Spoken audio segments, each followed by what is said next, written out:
Today, we're going to be talking about scams. These are organized crime groups. They are extremely sophisticated.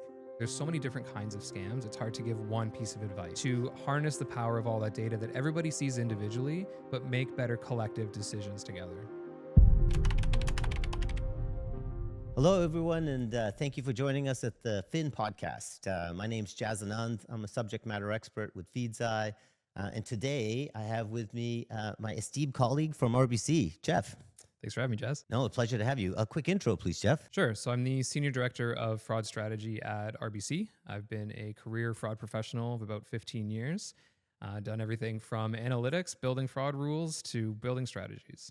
Today, we're going to be talking about scams, and scams particularly in Canada. So hopefully, through podcasts like this and others, we can bring about the knowledge that's required for people to protect themselves against these types of incidents. So what's going on in Canada? And, let's talk a little bit about what are the main threats that we come across? Yeah, so I think it's important to start with what is a scam and how is it different from what we would normally call fraud? So fraud is where we would have seen over many years where criminals are going after your bank account. They want to gain access to your account to send money out by themselves without you knowing about it. And that was the game that they played for a very long time. But because of a lot of the investments that banks have made and other technology companies have made, we've made that a lot harder for them to do, right? You may be familiar with getting multi-factor authentication, alerts on your phone, more calls from your bank to verify transactions. That's all to combat traditional third-party fraud. Unfortunately, fraudsters don't just give up and go away, but they evolve. And what we've seen them do is now evolve to, instead of attacking the bank, they are attacking clients directly. They are making them sort of the weak point in this chain. And so really what a scam is when the client themselves is convinced by the fraudster to send money from their account from their device. So it looks very legitimate. They can get past all of those traditional security checks that look to see, is it the client sending money or not? And ultimately, that's how they get around these safeguards, is by making or convincing the client to do the transaction. Now, what are the most common types of scams that you come across? By far the most common impactful fraud that we're seeing these days is investment scams, and specifically crypto investment scams.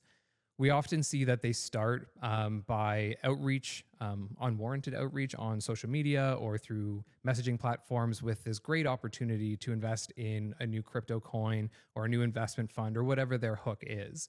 We've also seen a lot of these be assisted by some kind of deepfake video. So they will take a prominent celebrity like an Elon Musk or Mark Carney or somebody in the public eye who has this amazing investment opportunity for you. So they really sell that too good to be true sort of investment scheme.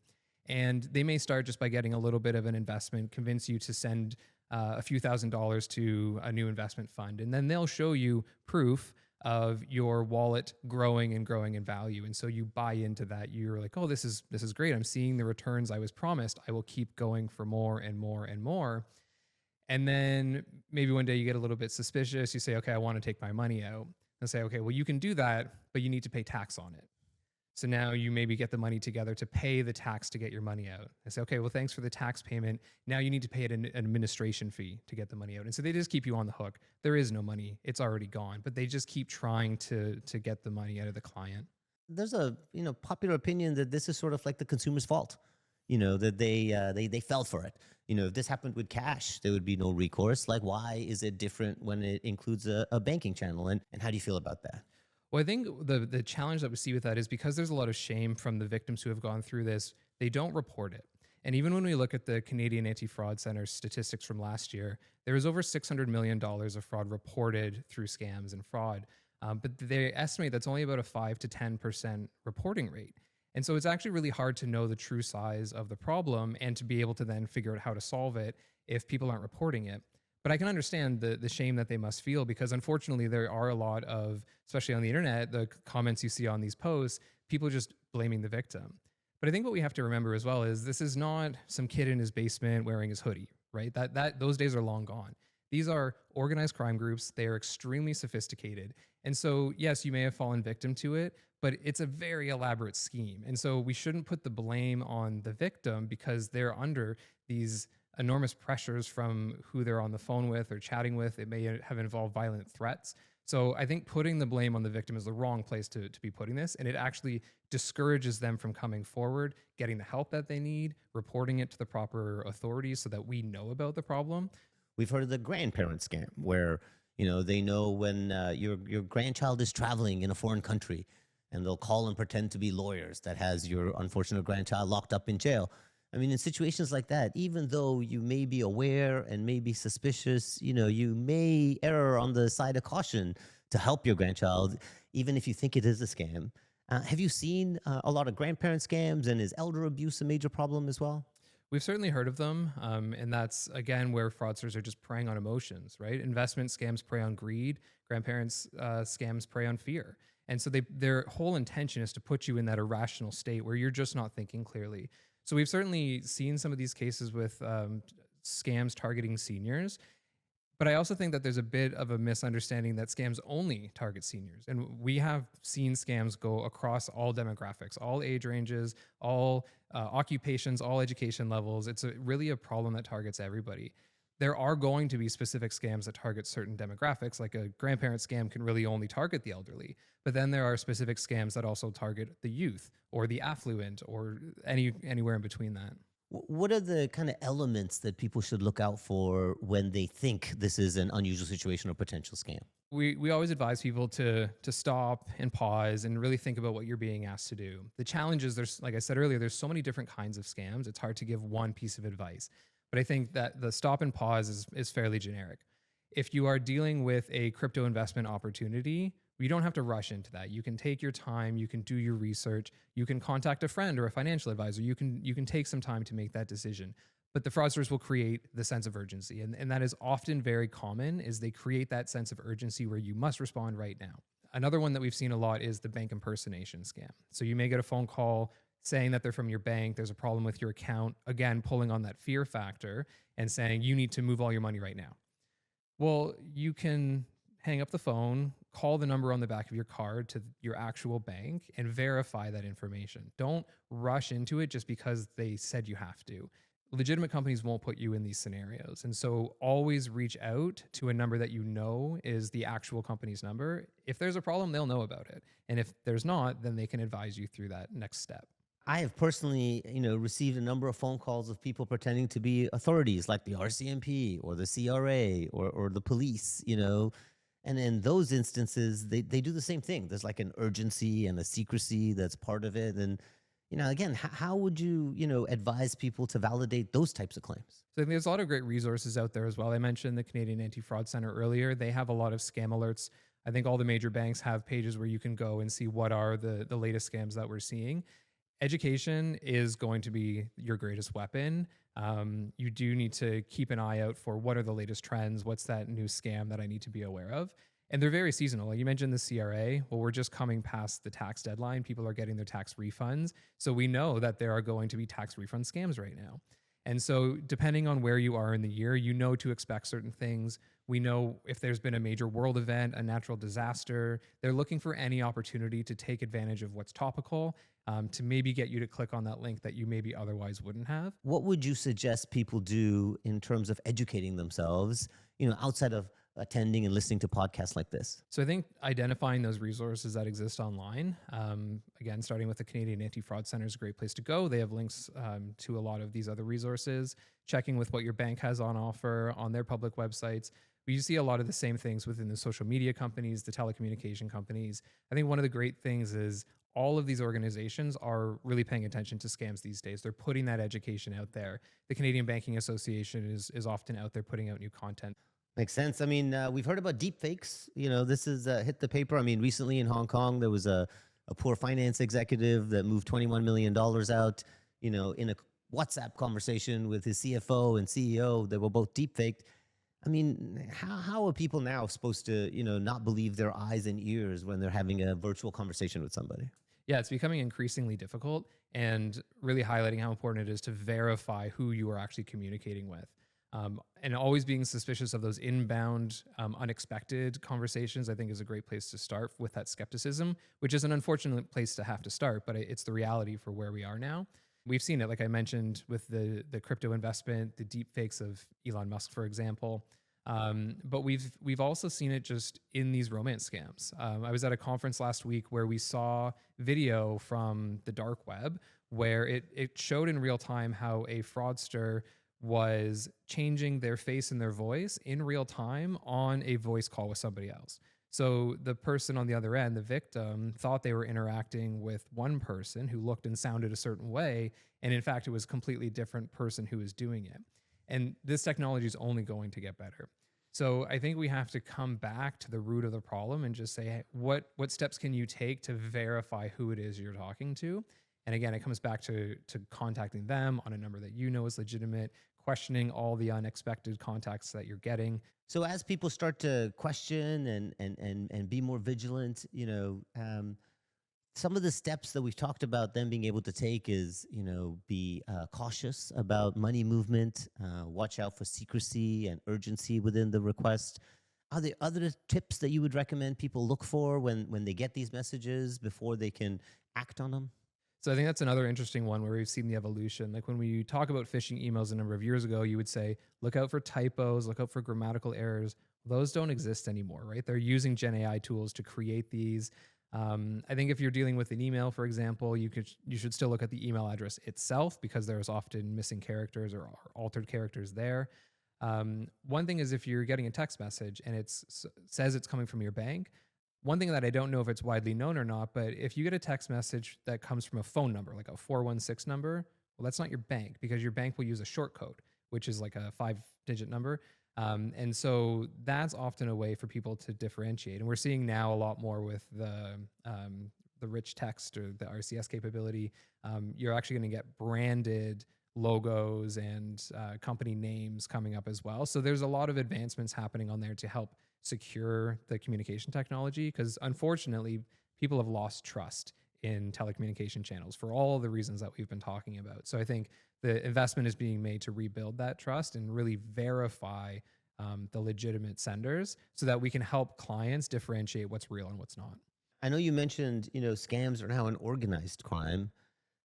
We've seen that, they've been busting a bunch of these, scam houses where they'll bring people in and, put them into, servitude essentially to serve them and scam people. So it's not an individual, it's organized crime. And, has that changed the amount of scams that we're seeing or the volume of velocity of scams? Yeah, I think that's one of the most concerning parts for me is the human cost of scams. Because I think like I said earlier, you assume it's the kid in his basement, like hacking a computer.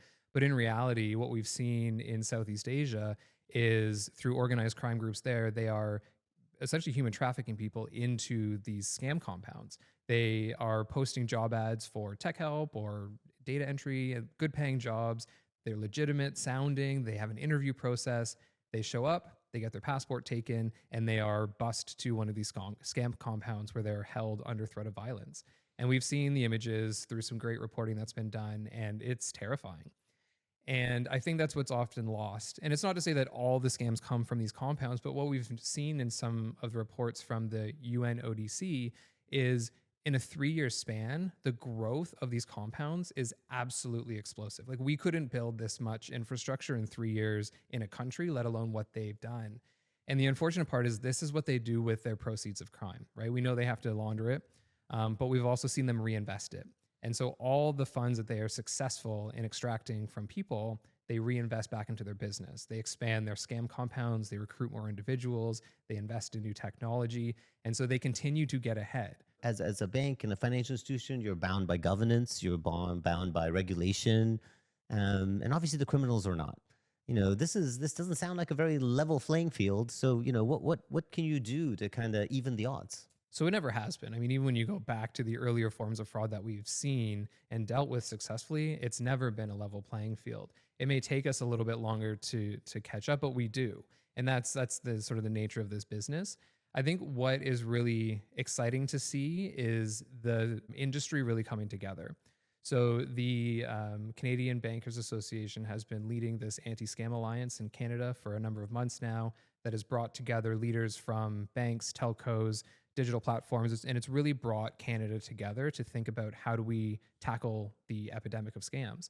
And I think you'll see a lot more coming out about that in the next few months, but there's a lot of really exciting work happening there. From the conversations I've been having with my peers, this is a top priority for every bank. We are investing technology and people and resources into getting a handle on how to better educate clients, how to better detect this activity, how to have those conversations with a client.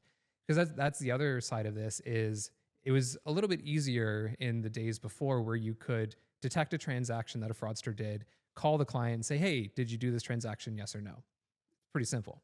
But now, because it is the client doing a transaction, we call it in the industry, you have to break the spell. Because in a lot of these investment romance type scams, they may have been running on for 6 months. And so if we are now saying, hey, I don't think you should do this transaction, they're like, but I know this person. I've been talking to them for 6 months. So it's a different conversation that we have to have, which can be very challenging. We've heard of certain banks around the world creating break the spell teams. So that's certainly the term that seems to be sticking in industry. And I think it captures pretty well what the client is going through in that scenario. So it's how do you have that conversation in a different way? How do you help them see the light that you're seeing that maybe they're blind to? We've seen, the UK and other jurisdictions, come up with regulation and liability around scams to help protect consumers. How do you feel about, that as a mechanism to help protect citizens? So I think what we've seen in the UK is interesting. It introduced liability on the receiver side as well, which was new. But I think what you can see in the UK is they still have scams. So it doesn't solve anything. I think what it does is highlight that this is a shared responsibility with consumers, with banks, with telecommunication companies, with social media platforms and digital platforms. Everybody has a handle or has a role to play in this ecosystem. And so it's not the solution. And I think we've seen in other jurisdictions like Australia, for example, where they've been able to make a meaningful impact on the trajectory of scam losses. They're not zero, but they're heading in the right direction based on recent data. And there is no liability shift like we've seen in the UK. So it's an important conversation. I think it's one that every country needs to have, but it's not a silver bullet.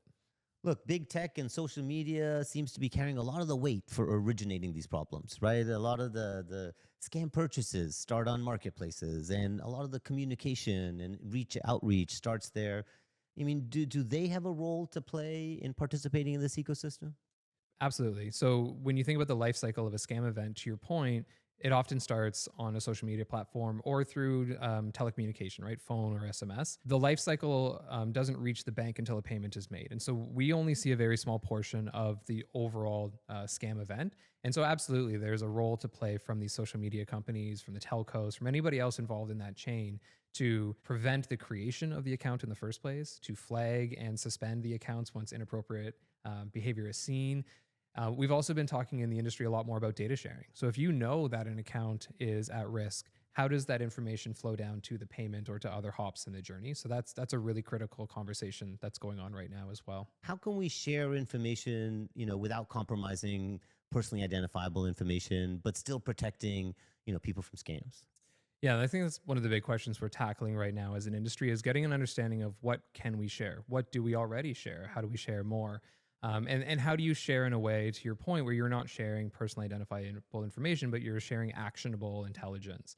There's a lot of information that exists around devices, beneficiary data, IP addresses, whatever it is. There's a ton of data that we all see that, when shared effectively, can help mitigate that next scam.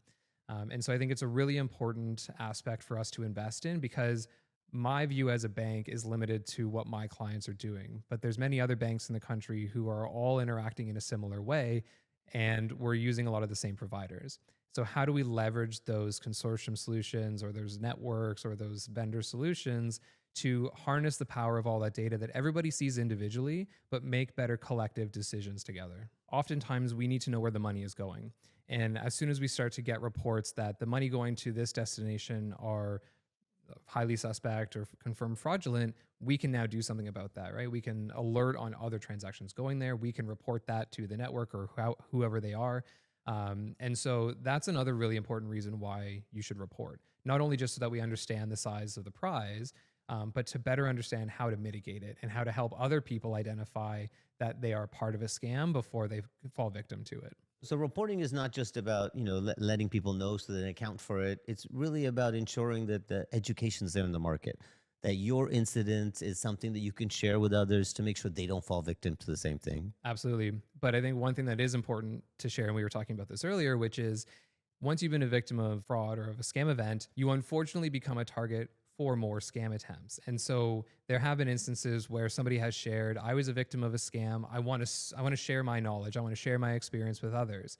And then they get bombarded by people saying, well, I can help you recover those funds. If you pay me this nominal fee, I can go after the bank that the money went to and I can get it back. And so they'll fall victim again. And then there will be even another layer, which is, oh, I'm from the police investigating the recovery scam, and they fall victim again. So it's an unfortunate one where there's a cyclical nature where they continuously take advantage of people. And we have seen, based on our statistics, that people who have been a victim once are more likely to be a victim again. And so you can't let your guard down because your one event in isolation is done. It makes you more vulnerable to subsequent attempts. We need to share data, but we also know that the bad guys share data too. So there are lists and they will pass around this information and it becomes known. And speaking of bad guys sharing information, I mean, we've recently come across these scams as a service sites that the criminals use where they can buy kits that'll include, names and phone numbers and scripts they can use and, deep fake, projections that they can create. And so they themselves as criminals don't have to have the sophistication, but they can buy this capability. Is that something that's causing an increase in the scams, or is it still more organized crime? So I think they go hand in hand. So I think this is crime as a service where every little bit of the supply chain is now being provided by a different member. Some of them may be organized crime, some of them may not be. But you're right, it is lowered the barrier to entry for anybody to get into this. We've seen some of these phishing as a service sites where all you have to do is pay a nominal fee and you can just click the bank you want to target and it just spins everything up for you. It creates the emails, it just blasts them out, and then you just do the work to harvest it. And so it really makes it a lot easier. As we look at tools to do deepfakes or voice changing or to just buy data or create a fake driver's license, every part of the supply chain has a provider. Yeah, we've talked about criminals leveraging, large language models and advanced AI capabilities. What about the good guys? What are the good guys doing to take advantage of those same capabilities to combat fraud and scams? On the technology that we can provide as a bank or from other technology companies is to change that interaction model with our clients so that we can be more proactive in giving this type of education, maybe interacting with the client in a way where if we see something a little bit suspicious, maybe you can engage them in that conversation. So this is still very early days as we look at some of these capabilities, but we're looking at how do you have conversations with clients a little bit differently and more dynamically than we could with, say, a static education screen. So, like these deepfakes have been very successful against people. They've been able to fool personal bankers. They've been able to fool people in finance departments and others. Do they work against technology? Can somebody create a fake identity and onboard as a new client? Yeah, so I think we're getting into a scenario where it's sort of bot against bot. And if we're not there yet, we'll be there very soon. And I think it continues to be the cat and mouse game that we tend to see with any fraud detection capability where you stand up the technology to a certain level and they can't get past it. And then they evolve on their side. We realize, how are they beating us? We match it. And that's the game you're playing. So yeah, I think we've seen instances where the technology wins, and I think we've seen it where it loses, and then you just catch up.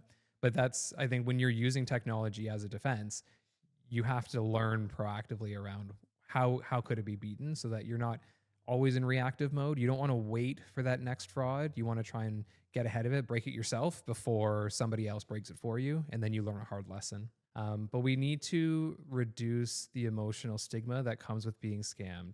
Like I said earlier, we don't want to victim shame anybody. We want them to share their story. We also want to be able to support them because we have seen a lot of these not only carry a financial burden, but they carry an emotional burden as well.